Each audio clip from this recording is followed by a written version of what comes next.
حضرت عبداللہ ابن عباس رضی اللہ تعالیٰ عنہ سے روایت ہے اور امام ابن عساکر نے اس کی تخریج کی۔ آپ فرماتے ہیں کہ قرآن مجید کی جس قدر آیتیں سیدنا علی مرتضیٰ کرم اللہ وجہ الکریم کی شان میں نازل ہوئیں، وہ جمیع صحابہ کرام میں سے کسی ایک کی شان میں اس قدر آیات قرآنی نازل نہیں ہوئی۔ سیدنا علی کی شان میں قرآن مجید کی 300 آیات نازل ہوئی۔ امام نسائی جو ائمہ صحاح ستہ میں سے ایک جلیل القدر امام حدیث، وہ اصحاب صحاح ستہ میں سے حدیث کی 6 سیاح جو ہیں، صحیح ترین کتب حدیث کے جو مصنفین ہیں ائمہ، ان میں سے یہ ایک ہیں جنہوں نے سب سے پہلے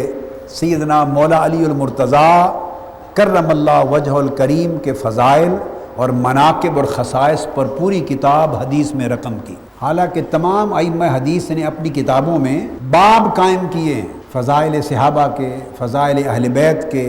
خلفائے راشدین میں سے مناقب اور فضائل کے ابواب قائم کیے ہیں، مگر ان 6 کے 6 ائمہ میں سے کسی نے کسی ایک پر، اہل بیت یا صحابہ کرام میں سے کسی ایک پر مستقل جامع بہت بڑی کتاب حدیث کی جمع نہیں کی، سوائے اس کا ایک اس زمانے کے حالات کے، بنو امیہ کے پیدا کردہ حالات کی وجہ سے ایک پس منظر تھا۔ آپ نے ضرورت محسوس کی کہ سیدنا مولا علی المرتضیٰ کرم اللہ وجہ الکریم کی جو شان ہے اور آپ کی قدر و منزلت ہے اور آپ کے فضائل و مناقب ہیں، وہ لوگوں تک نہیں پہنچ پا رہے، اور ان کے اصل مقام و منزلت سے لوگوں کو آگاہ کیا جائے۔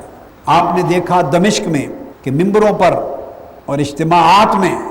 بعض خوارج اور بعض اموی لوگ جن کو بغض تھا، عداوت تھی اہل بیت نبوت کے ساتھ، وہ لوگ جو معرکہ کربلا کے ذمہ داران تھے، اور وہ نہیں چاہتے تھے کہ اہل بیت نبوت کی محبت اور ان کی قدر و منزلت لوگوں کے دلوں میں رہے یا لوگوں کے ذہنوں تک جائے، تو وہ سختی کرتے تھے۔ یہ سارے حالات دیکھ کر سیدنا امام ابو عبد الرحمن النسائی کو دکھ ہوا، اور آپ نے چاہا کہ پھر میں مناقب اور فضائل علی پر کتاب لکھوں حدیث کی، اور سند کے اسانید کے ساتھ وہ حدیث کی کتاب لوگوں کو روایت کروں۔ اس پس منظر میں امام نسائی نے یہ کتاب تصنیف فرمائی، اور تصنیف فرما کے پھر دمشق میں تشریف لائے، اور منبر پہ اپنی یہ کتاب خصائص علی ابن ابی طالب رضی اللہ تعالیٰ عنہ، اس کو جمیع اسانید کے ساتھ اس کو روایت کیا، اس کو پڑھا، اس کا بیان کیا۔ جب یہ بیان کر چکے یا کر رہے تھے تو خوارج کا غلبہ تھا، اور جو خوارج تھے ان کو بطور خاص کدورت تھی، بغض تھا، عناد تھا، عداوت تھی سیدنا مولا علی المرتضیٰ کے ساتھ۔ یہ سیدنا علی المرتضیٰ کرم اللہ وجہ الکریم کو اپنا دشمن سمجھتے، ان پر فتویٰ زنی کرتے، اور سیدنا علی شیر خدا کے ساتھ پھر اسی طرح اہل بیت، پوری اہل بیت نبوت کے ساتھ ان کی دشمنی ڈیولپ ہو گئی خوارج کی، اور وہ فکر پھر رفتہ رفتہ جہاں تک ان کا اثر و نفوذ ہوا وہ آگے سرایت کرتا چلا گیا۔ اور بدقسمتی یہ کہ آج بھی یاد رکھ لیں، اہل سنت، عقیدہ اہل سنت کی شناخت بتا رہا ہوں، جس شخص کا دل محبت اہل بیت سے خالی ہے وہ ایمان سے خالی ہے، اور جس کے دل میں بغض اہل بیت ہے،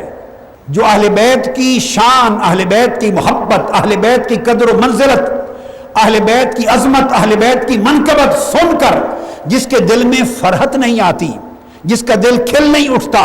جس کے چہرے پر چمک اور رونق نہیں آتی، اور جس کی روح میں وہ حشاش اور بشاش نہیں ہو جاتی، سمجھ لیں کہ وہ شخص سنی العقیدہ نہیں ہے، وہ خارجی العقیدہ ہے۔ صحابہ کرام کہتے ہیں، اور یہ حدیث صحاح ستہ میں مسلم اور ترمذی کی حدیث ہے صحیح، کہ ہمارے ہاں مومن اور منافق کی ایک پہچان تھی، ایک کرائیٹیرین تھا۔ ہم مومن کو پہچانتے تھے حب علی کے ساتھ، اور منافق کو پہچانتے تھے بغض علی کے ساتھ۔ جس کے دل میں حب علی دیکھتے اور علی کے ذکر سے جس کا چہرہ کھل اٹھتا اور حشاش بشاش ہوتا، ہم سمجھتا کہ اہل ایمان میں سے، اور ذکر علی سے جس کے چہرے پر قبض ہو جاتی انقباض آ جاتا، گھٹن آ جاتی اور اسے فرحت نہ ہوتی، ہم سمجھتے کہ یہ منافق ہے۔